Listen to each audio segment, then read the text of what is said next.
to build on Christina's question, it's going to be a little bit more feet to the fire here. Is it possible, and I'm going to put this out to everybody in this room, that when Cornell gets a grant for building, and it's nice that Verizon gave this grant, they're also getting their name on the building. So is it, what we're asking for is when they give a grant to get their name on the building so that they're publicizing themselves, that they also give something to the community. I'm not in a position to answer that question, unfortunately. It's certainly an idea I'm happy to carry around with me, but that is not my role. So who does we will talk to people about that. But there is, I would say that, as Diane said, we're early in the process, so these are issues that we can raise and can take back. I know that usually I would not be the one to, obviously, in the development department, but we usually there's for specific items and the capital project or a specific program, that type of thing. But Ellen, everything is up for discussion, absolutely, and we'll be happy to talk about that to the extent that we can get more information. For probably this could be a discussion at another meeting. I have asked faculty when they apply for big federal grants like NSF, National Science Foundation grants, for them they always have to carve out some engagement. So I've asked them whenever possible, and it's almost always possible, to include us as the community engagement, K-12 generally, and our pilot sites.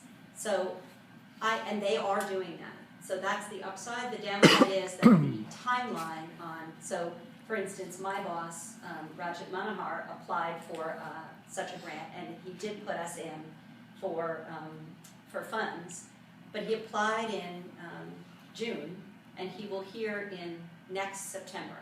So it's like an 18-month, 15 to 18-month timeline. So I'm starting to get money in the pipeline, but in terms of today, it's more challenging. I think that's pretty nice, because I know for certain venues like Hollywood Bowl, they'll offer a ticket for $1 for the community who can't afford it. And if you build it in right from the beginning, then you don't have this problem with NSF. I mean, we got NSF grants, and people literally died that were part of the team. It took so long to actually get the grant. I believe it. Yeah. But I think corporate has a nice flow and a quicker turnaround than any kind of than grants.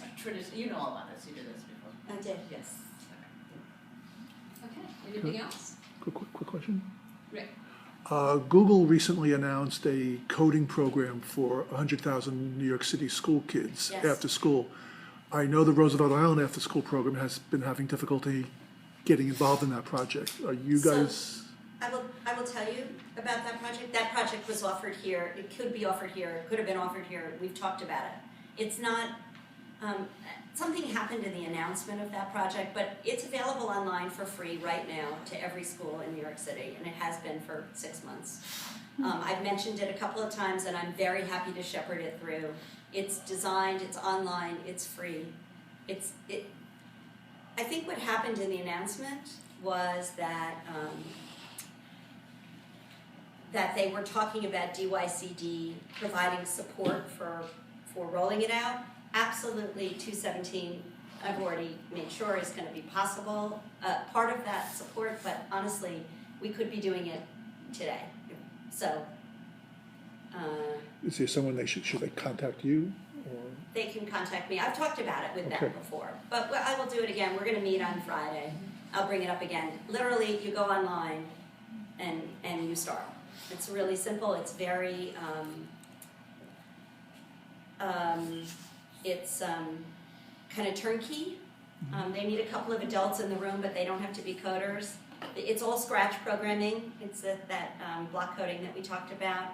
It's in several areas. There's one on sports. There's one on fashion. They're attempting to hit all sides of the divide. There's one in science, and kids work on projects over the course of it. It's designed for after school.